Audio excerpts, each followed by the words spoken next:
रात्रीपासून सुरू असलेल्या मुसळधार पावसामुळे दुथडी भरून वाहणाऱ्या नागोठण्यातील अंबा नदीनं मंगळवारी सकाळी 10 वाजण्याच्या सुमारास धोक्याची पातळी ओलांडली।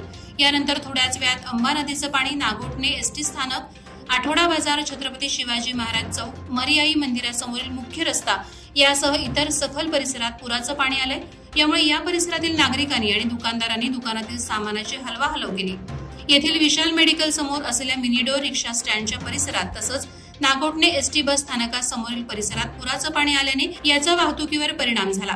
पुरामुळे एसटी स्थानकात येणाऱ्या गाड्यांना नागोठणे येथील मुंबई गोवा महामार्गावर थांबावं लागलं।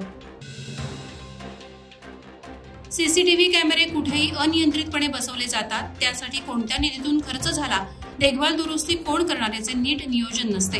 हे लक्षात घेऊन राज्यातील सीसीटीव्ही प्रकल्पांसाठी एक एकत्रित एसओपी तयार करून लवकरच जाहीर केले जाईल, असं आश्वासन मुख्यमंत्री देवेंद्र फडणवीस यांनी विधानसभेत दिले। वीज पाणी महत्वाचे आहे, तसेच सुरक्षितता महत्वाची झाली आहे। त्या अनुषंगाने रायगड जिल्ह्यातील नगरपालिकांमध्ये सीसीटीव्ही संरक्षण आराखडा तयार झाला पाहिजे आणि त्यासाठी प्रशासनानं कार्यवाही करण्याची आवश्यकता असल्याचं आमदार प्रशांत ठाकूर यांनी विधिमंडळात अधोरेखित करून मागणी केली।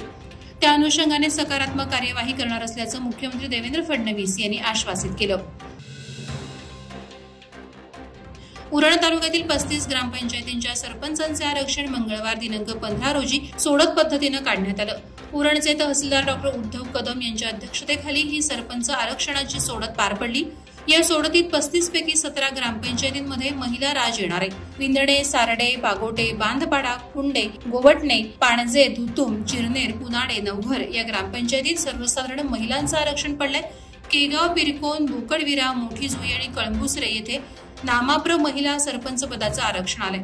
कोपरोली, भिंडखळ, जसखार, घारापुरी, वशेणी, आवरे, दिघोडे, करळ, डोंगरी, नवीन शेवा आणि नागाव येथे सर्वसाधारण खुला सरपंच होणार आहे। नामाप्र खुला प्रवर्गासाठी हनुमान, कोळीवाडा, वेसवी, मातवली आणि सोनार ग्रामपंचायतीचं आरक्षण पडलं आहे।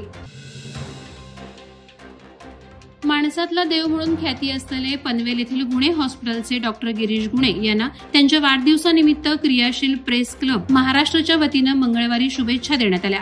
यावेळी क्लबचे संस्थापक अध्यक्ष विजय कडू, पत्रकार विशाल सावंत, अनिल राय, चंद्रकांत शिर्के, भूषण साळुंखे आदी उपस्थित होते।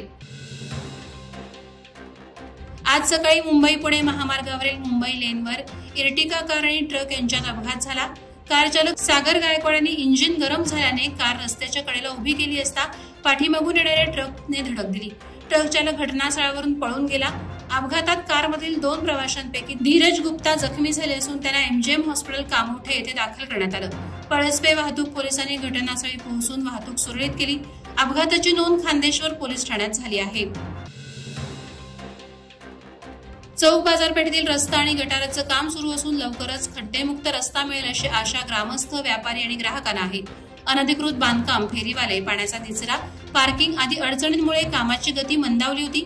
स्थानिक स्वराज्य संस्था, नेते, पोलीस, व्यापारी आणि ग्रामस्थांच्या सहकार्याने कामाला गती मिळाली। ठेकेदारांनी येत्या स्वातंत्र्यदिनी खड्डेमुक्त प्रभात फेरी काढण्याचा आणि गणरायाचे आगमन सुखकर करण्याचा मनोदय व्यक्त केलाय।